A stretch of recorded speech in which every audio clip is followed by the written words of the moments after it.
أعوذ بالله السميع العليم من الشيطان الرجيم. بسم الله الرحمن الرحيم. الحمد لله رب العالمين. حمدا حامدين، حمدا شاكرين، حمدا ذاكرين. اللهم صل وسلم على سيدنا محمد وعلى آله وصحبه أجمعين. أما بعد. السلام عليكم ورحمة الله تعالى وبركاته. رب اشرح لي صدري ويسر لي أمري واحلل عقدة من لساني يفقهوا قولي.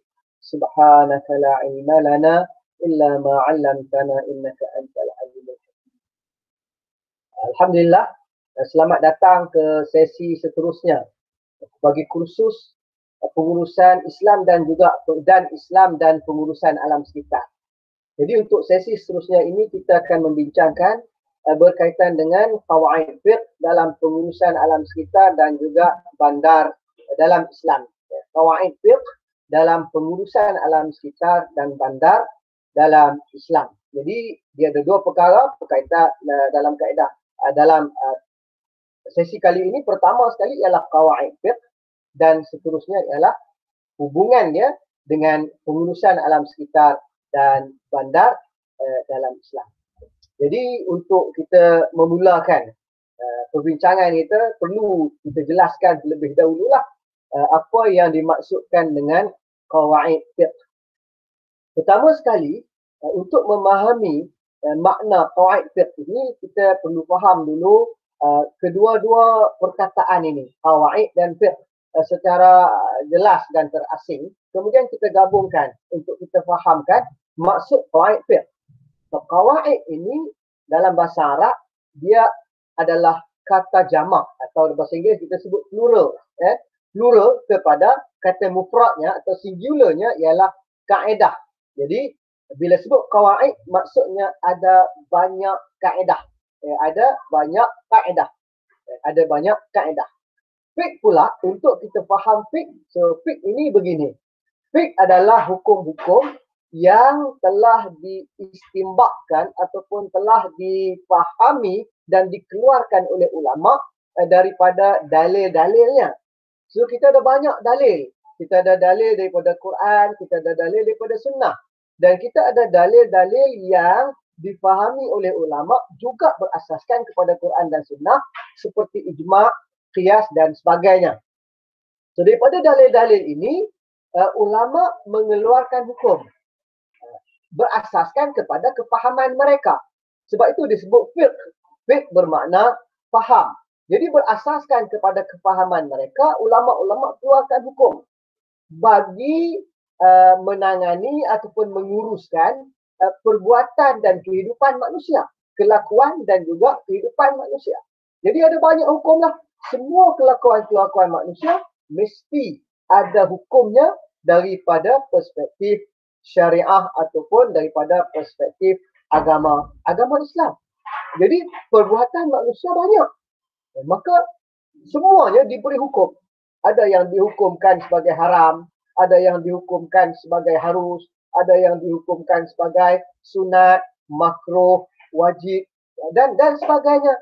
Ada juga yang dihukumkan sebagai syarat, ada juga yang dihukumkan sebagai sah, batal, ada juga yang dihukumkan sebagai tegahan dan sebagainya. Jadi ada banyak hukum-hukum fiqh yang telah difahami oleh ulama daripada sumber-sumber hukum. So hukum-hukum fiqh yang banyak ini, bila kita tengok satu-satu, maka kita dapati sebahagian hukum dengan sebahagian yang lain ada persamaan, ada similarity. Ada similarity dari segi kecenderungan tertentu.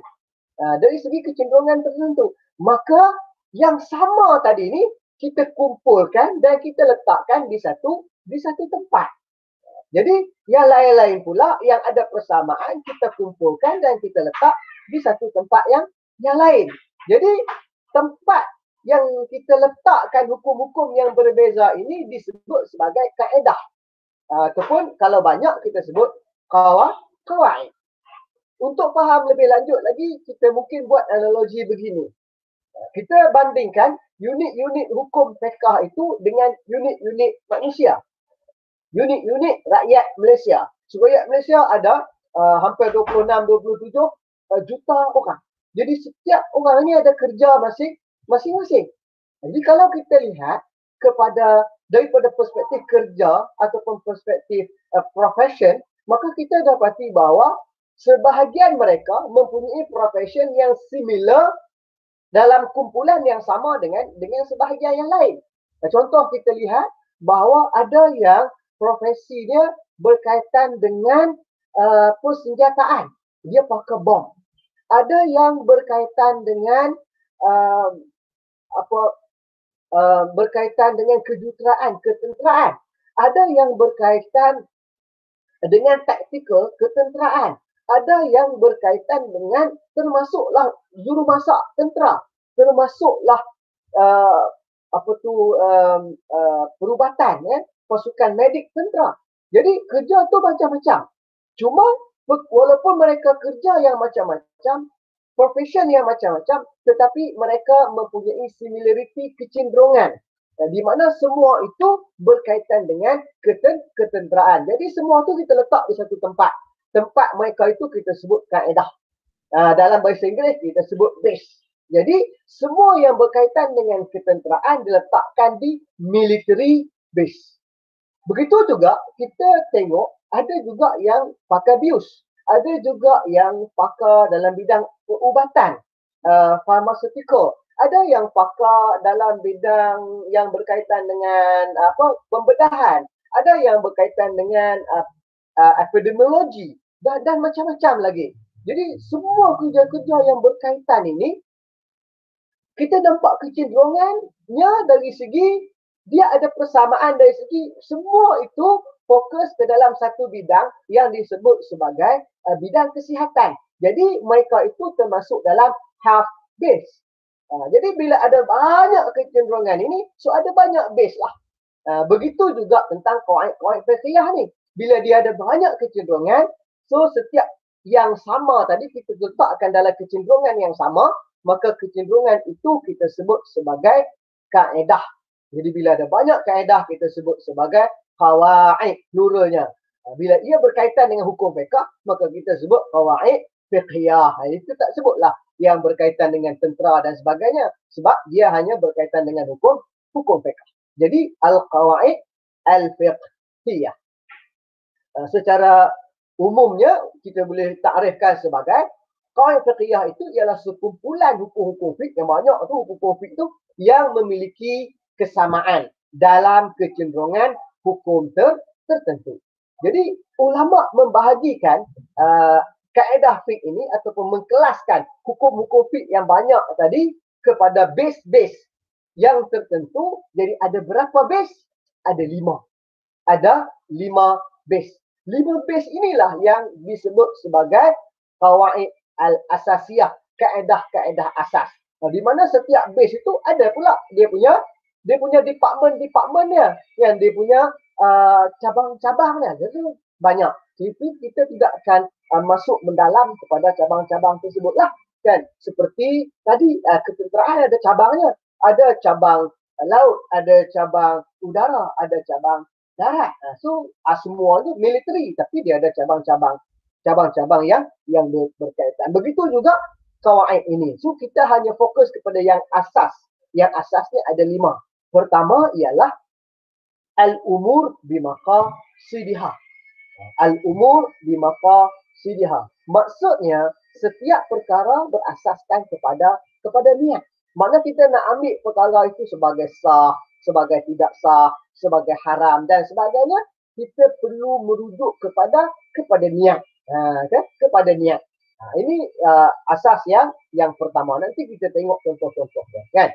Maksudnya tiap-tiap perkara itu menurut tujuan atau berdasarkan niatnya. Jadi amalan-amalan yang dilakukan oleh kita ni mukallaf, umur, baligh, aqil, so jadi mukallaf. Jadi hukum amalan-amalan kita itu ditentukan oleh niat kita. Oleh niat kita, ya. Itu qawaid atau asas yang pertama. Asas yang kedua ialah keyakinan tidak dinafikan dengan sekadar syak.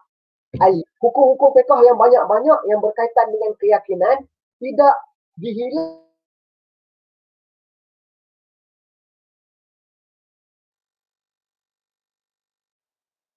dengan syak, itu dikumpul yang asalnya yang kita tak boleh tinggalkan hukum yang kita yakin itu hanya disebabkan oleh syak dan ragu. Jadi bila kita syak, kita ragu-ragu, ia tidak dapat membatalkan hukum yang asalnya kita telah yakin. Okey, kaedah fiqh yang seterusnya ialah yang kelima, yang ketiga, iaitu al-masyaqqah tajlibut taisir.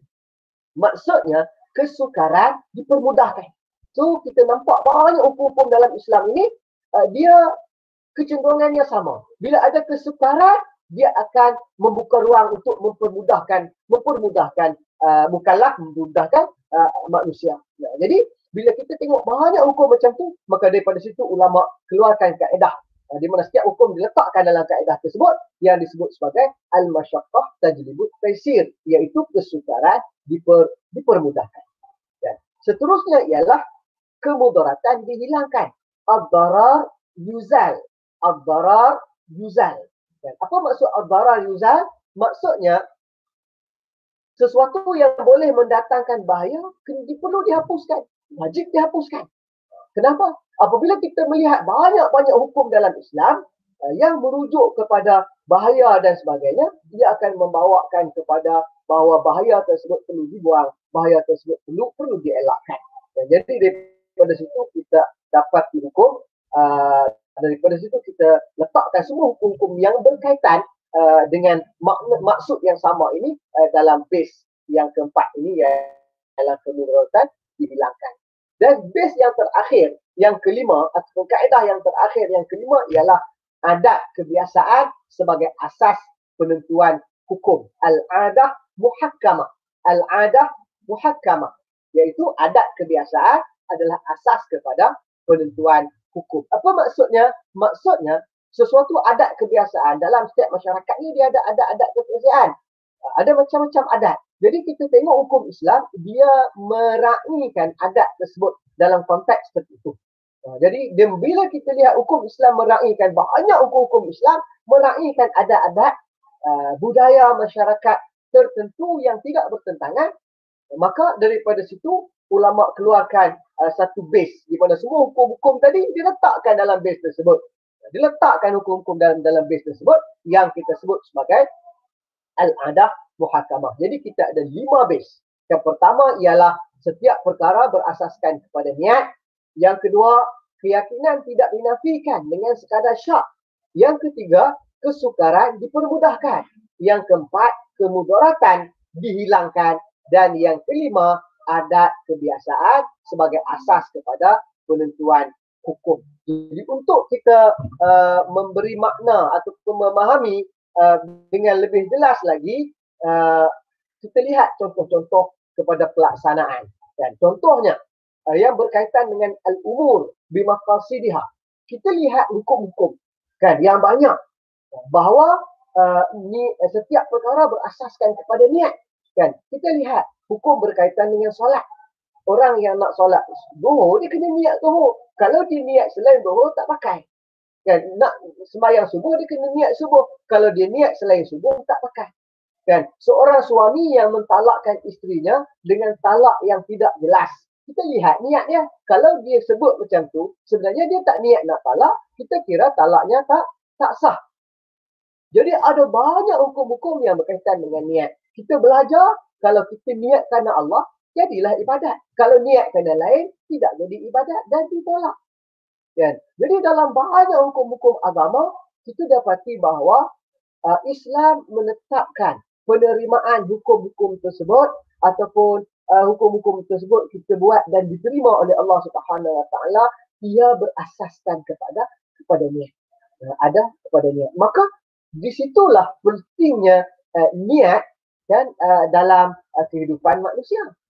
Jadi berasaskan kepada kebanyakan hukum-hukum yang merujuk kepada maksud yang sama tadi, itulah dikeluarkan base yang pertama yang disebut sebagai al-umur bimaqasidiha. Jadi perkara adat, kebiasaan hidup kita, adat, kerja, belajar dan sebagainya, ini adat. Kan? Makan, adat. Berus gigi, mandi, pakai baju, semua tu adat. Jadi dia tak akan ada pahala kalau kita tak niat. Kan? Kalau kita pakai baju sekadar pakai baju, dapat pakai bajulah. Tapi kalau kita niat untuk apa orang panggil mentaati Allah Subhanahu Wa Taala, menutup aurat dan sebagainya, baru dia akan jadi ibadat. Okey, itu beza ya. Itu yang membezakan antara adat dan ibadat. Apa yang membezakan itu adat dan itu ibadat? Niatnya. Perkara adat bila kita niat dia akan jadi ibadat. Perkara adat tanpa niat dia akan sekadar adat, maka rugilah kita. Okey? Dan yang kedua ialah al-yaqin la yuzalu bisyak. Prinsip sesuatu yang telah diyakini, kita tak boleh nak menolak dia hanya sekadar dengan syak wasangka, sekadar dengan syak dan tertentu. Contohnya, kita ambil wuduk dan kita syak sama ada wuduk kita batal ke tak. Maka hukumnya kita berpegang kepada asalnya kita dah ambil wuduk dan kita yakin kita dah ambil wuduk dan kita tak yakin pun kita dah batal atau tak, maka hukumnya wuduk kita masih lagi ada. Begitu juga seseorang yang dituduh mencuri, kan? Jadi yang diyakini dia tak mencuri. Untuk membuktikan dia mencuri, kita kena buktikan. Jadi selagi bukti itu tidak melampaui keraguan yang munasabah, kita akan tolak kes. Kenapa? Kenapa kita tolak kes? Kerana bukti yang ada hanya tidak dapat membuang syak. Dia syak je, dia tak boleh buang syak tu. Kan? Syak je dia curi, bukti dia curi tak ada. Jadi dia adalah bukan seorang pencuri. Kita syak rakaat semayang. Kita semayang 2 atau 3 rakaat. Maka Nabi kata, kita ambil yang kita yakin. Bila 2 dengan 3, yang kita yakin 2. Bila kita yakin 2, kita tambah 1 rakaat lagi dan sujud sahwi. Ini antara beberapa contoh. Sebenarnya dia ada banyak sangat contoh yang berkaitan dengan base ini. Jadi ini yang disebut sebagai al-yaqin la yuzalu bisyak. Base yang ketiga ialah ad-darar yuzal. Apa maksud darar yuzal? Sesuatu yang mudarat itu perlu dihilangkan. Perlu dihilangkan. Maka sebab itu kalau tidak ada makanan contohnya dan yang ada hanyalah makanan yang haram, maka ketika itu prinsipnya kita wajib makan makanan yang haram tersebut kerana dah tak haram lagi. Sebab mudarat itu telah wajib dihilangkan. Jadi untuk menghilangkan mudarat kita terpaksa makan yang haram. Maka makan yang haram itu dibenarkan. Ad-darurah tubihu al-mahzurat. Makanan yang haram itu dibenarkan, mangkai, babi dan sebagainya. Penggunaan yang ada contohnya sekarang ini bila ada penyakit tertentu dia perlukan kepada vaksin. Dalam konteks itu hari ini orang hanya jumpa vaksin tadi pada babi dan sebagainya, porsin kan. Jadi adakah kita boleh gunakan vaksin ini? Maka untuk keperluan yang lebih penting, lebih wajib, maka dalam keadaan tidak ada yang lain, maka dibenarkan. Ini yang disebut sebagai ad-darar yuzal. So dalam konteks hari ini mudarat perlu dihilangkan. Dan maka ada banyak hukum-hukum yang asalnya makruh tapi kita buat. Contohnya kita pakai mask masa solat, kan? Kita pakai mask masa solat dan sebagainya untuk menolak mudarat. Yang mudaratnya itu ialah penularan wabak. Al-masyaqqah tajlibut taisir. Yang keempat. Base yang keempat ialah masyaqqah, sesuatu perkara yang membebankan, dia akan membawa kepada keringanan. So dalam keadaan tertentu, bila hidup kita terbeban, maka Islam akan datang dengan hukum yang meringankan kita daripada beban tersebut. Contohnya dalam keadaan bermusafir. Bermusafir ini boleh membawa kepada masyaqqah. Kan? Jadi oleh kerana itu, dalam musafir, bila kita solat, kita dibenarkan solat qasar dan jamak. Bahkan solat qasar yang 2 rakaat itu dapat pahala macam 4 rakaat. Jadi kita buat 2, Tuhan sedekah lagi 2. Kan? Sebab itu Nabi kata, sedekah yang Tuhan sedekahkan, terimalah sedekah Allah Subhanahu Wa Taala. Begitu juga rukhsah-rukhsah. Kebolehan-kebolehan yang lain, kalau orang puasa bila sakit boleh buka kan dan tidak berdosa. Sebab bebanan itu membawa kepada kemudahan kan. bila kita sakit, kita perlukan rawatan. Untuk dapat rawatan perlu tunjuk tempat-tempat yang berkemungkinan aurat. Dalam keadaan itu dibenarkan dalam Islam, al-masyaqqah tajlibu taysir, kebebanan ataupun kesusahan, kesukaran membawa kepada diringankan. Maka Islam memberi hukum-hukum yang meringankan apabila ada elemen-elemen yang membebankan. Maka daripada situ dah didapati kecenderungan banyak hukum-hukum ini dan diletakkan dalam satu base, dan base-nya dinamakan sebagai al-masyaqqah tajlibu at-taysir. Dan yang terakhir ialah al-adah muhakkamah. Adat muhakkamah maksudnya menjadi asas penentuan hukum. Saya bagi contoh, kan, antara yang mengambil kira adat muhakkamah ialah harta sepencarian. Harta sepencarian. Harta sepencarian ini tak ada budaya dalam budaya masyarakat Arab, tetapi ia ada dalam budaya masyarakat Melayu, kerana orang Melayu ini suami isteri akan bekerja bersama-sama daripada dulu lagi. Dan kalau ke sawah, mereka akan bersama-sama ke sawah. Maka daripada harta yang mereka dapat, mereka mungkin membeli sebidang tanah yang lain. Maka tanah tersebut akan dianggap sebagai harta sepencarian. So daripada hasil pendapatan mereka, mereka membeli rumah. Maka rumah itu dianggap sebagai harta sepencarian.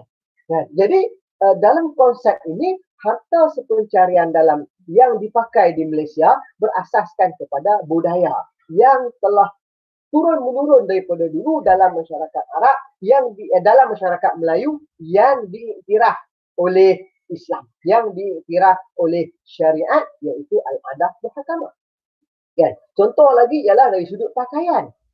Kan? Adakah pakaian itu dianggap sebagai sunnah ataupun tidak dianggap sebagai sunnah? Khusus pakaian-pakaian yang menepati sunnah ialah pakaian yang menutup aurat. Setiap pakaian yang menutup aurat adalah pakaian yang sunnah. Pakaian yang menepati sunnah juga ialah pakaian yang dipakai oleh masyarakat, budaya sesuatu masyarakat, selagi ia tidak bertentangan dengan hukum agama. Dan apabila Imam As-Suyuti ditanya tentang orang yang pergi belajar hukum-hukum agama, mempelajari agama, adakah dia kena pakai pakaian ulama atau dia boleh pakai pakaian masyarakatnya? Maka kata Imam As-Suyuti, pakai pakaian masyarakatnya pun dapat sunnah, pakai pakaian ulama pun dapat sunnah, sebab Nabi memakai jubah itu adalah pakaian masyarakatnya. Jadi adat itu adalah suatu yang memberi impak kepada penentuan hukum. Okey. Jadi bagaimanakah kelima-lima base ini ataupun kaedah ini boleh kita guna pakai dalam pengurusan alam sekitar dan bandar dalam Islam? Okay. Kita ambil contoh. Contohnya, al-umur bimaqasidiha.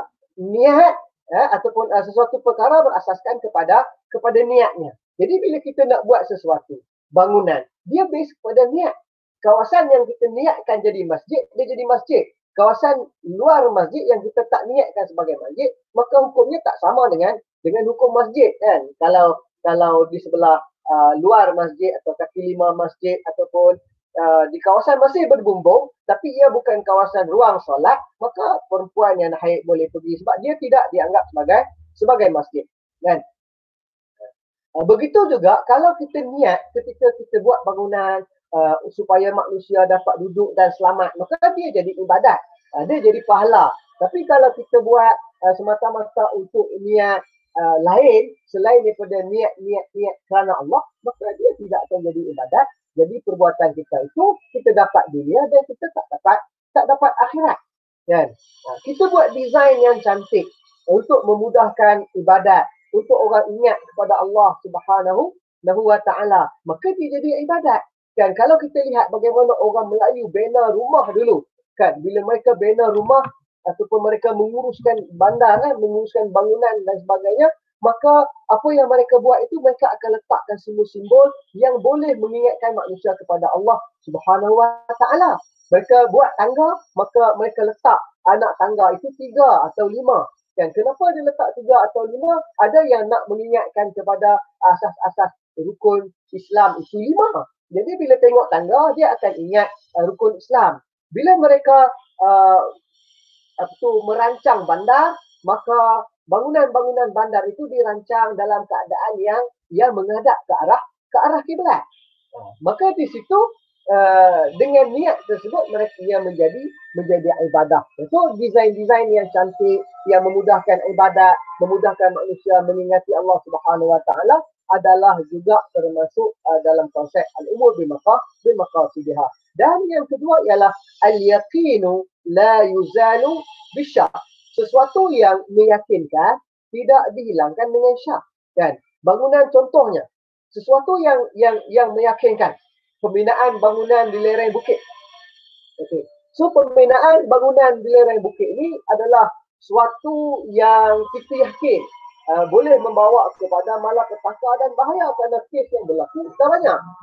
Kan? Jadi kalau kita nak buat juga, kita perlu datangkan dengan sesuatu bukti yang menunjukkan bahawa ia tidak berbahaya.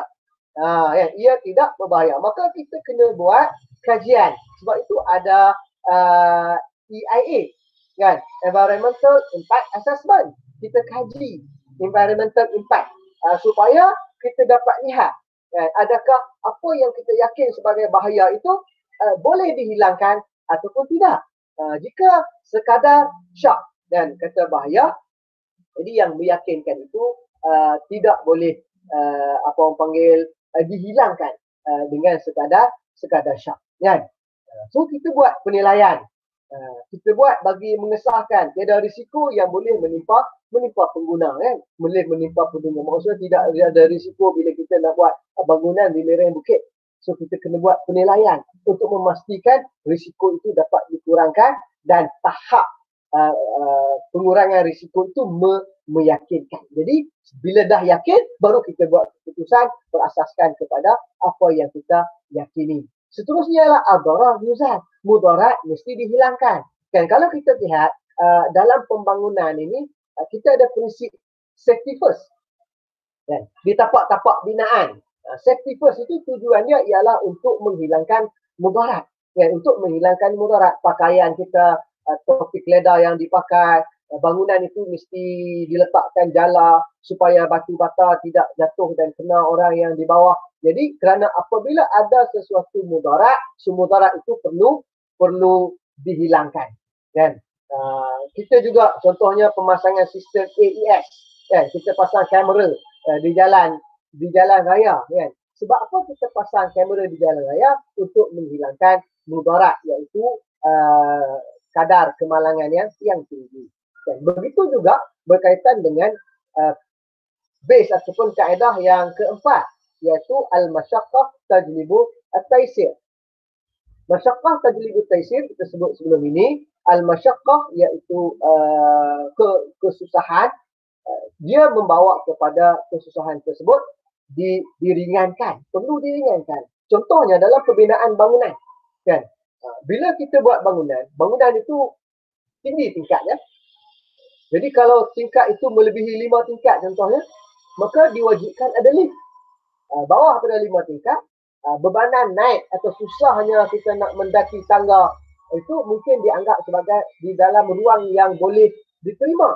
Tetapi kalau melebihi 5 tingkat maka ataupun 5 tingkat ke atas, maka diwajibkan. Undang-undang mewajibkan supaya pihak pembinaan mengadakan lift di situ. Kalau tak, bangunan itu tidak akan diluluskan. Begitu juga setiap bangunan perlu mengadakan kemudahan-kemudahan kepada OKU, parkingnya dan sebagainya, ramp untuk OKU lalu dan sebagainya. Kerana bila ada elemen kesusahan itu perlu diringankan. Jadi kita kena melihat bagaimana perkhidmatan yang diberikan kepada manusia itu. Apabila kita kenal pasti kesusahan-kesusahan tertentu, maka kesusahan tersebut diringankan. Jadi bila kita buat benda ni, maknanya kita buat sesuatu yang menepati kehendak Islam. Sebab hukum-hukum Islam ada kecenderungan tersebut. Dan yang seterusnya ialah al-adah muhakkamah. Adat itu juga menjadi asas kepada penentuan hukum. Contohnya kita nak menentukan sama ada seseorang itu bersalah atau tak dalam beberapa perkara berkaitan dengan apa yang kita sebut sebagai construction, pembangunan dan sebagainya ini. So kita lihat adakah dia melihat standard, adakah dia mengikuti standard pembinaan yang ditetapkan oleh pihak berkuasa dan kerajaan. So kita ada banyak standard. So standard ini berasaskan kepada amalan yang terbaik. So amalan yang terbaik itu ialah adat orang yang baik. Kan adat orang yang dah sampai kepada satu peringkat tertentu, maka dia menjadi amalan terbaik. So amalan terbaik ini dijadikan sebagai standard, kan? Jadi kita ikut standard. So kita ikut kepada adat yang kebiasaan dalam bidang yang berkaitan. So kalau kita lihat dalam pembangunan ada dalam semua adalah standard-standard yang khusus. Dan yang terakhir ialah kalau kita lihat bangunan yang telah siap dibina, kita kena dapatkan kebenaran menduduki sebelum diserahkan kepada pengguna. Ini adalah adat yang berasaskan kepada keperluan tertentu. Maksudnya kita kena lihat sama ada dari sudut keselamatannya, dari sudut adakah dia bina bangunan ini menepati plan yang diberikan dan sebagainya. Apabila telah dibuat kajian dan disahkan selamat dan sebagainya, maka diberikan kelulusan. Ini juga adalah aplikasi kepada adat mahkamah. Maka kita melihat hari ini bahawa dengan niat yang betul, segala yang kita buat dalam bidang pembangunan, yang dalam bidang pembangunan dan juga bangunan ini, semua yang kita buat yang baik-baik itu sebenarnya menepati kecenderungan hukum-hukum syarak. Jadi bila menepati kecenderungan hukum syarak, maka kita dapat tahu bahawa yang kita buat itu juga adalah suatu yang diredai oleh Allah Subhanahu wa Ta'ala, maka dia jadi ibadat. Okey, akhir sekali, walaupun hukum-hukum ini kalau kita lihat dia berkaitan dengan hukum-hukum syarak, tetapi bukanlah kita nak ambil dia sebagai sumber hukum. Tak, kita tak menjadikan qaid fiqhiyah ini sebagai sumber hukum. Qaid fiqhiyah ini sebagai rujukan. Bila kita nak lihat sama ada apa yang kita nak buat itu menepati syarak atau tak, kita tengok sama ada qaid fiqhiyah, kaedah-kaedah fiqh tertentu yang bersesuaian dengan apa yang kita nak buat.